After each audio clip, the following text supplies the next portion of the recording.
I can get a quick pop up in a 14 and get a VPOC up in this neighborhood somewhere, I'm going to put on one strike. And if we get a pop into 20, I'm going to put on the other. I'm just looking for the puts here.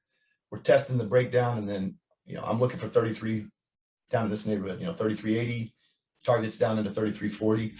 Give me up there. Come on. Give me that rip into 14. Order filled. All right. I got some there.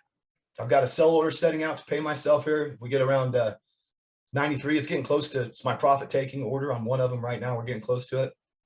I did get paid a little bit on Amazon there on that dip. I got a partial fill. So I got a little something out of it. This is good though. I'm looking for 15 now. This is what I'm talking about. Let this 5-minute candle close. So I'm not really watching the Amazon here because I've got my order in. I'm just watching the option contracts. I'm not watching this. I want to watch SPX here for a setup. Come on, man. Give me a bounce here. Give me a bounce into 50. Order filled. I got my SPX on there. It went right exactly to my trigger price. I've got some profit taking orders out here just to pay myself a little bit again. And then the rest I'm going to hang on to. And if I take a little profits and I get another setup, I'm going to take it to get that combo on. Amazon didn't quite get there for me to get the combo on. $5.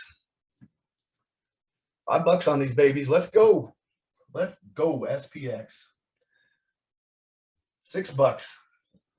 Just paid myself a couple.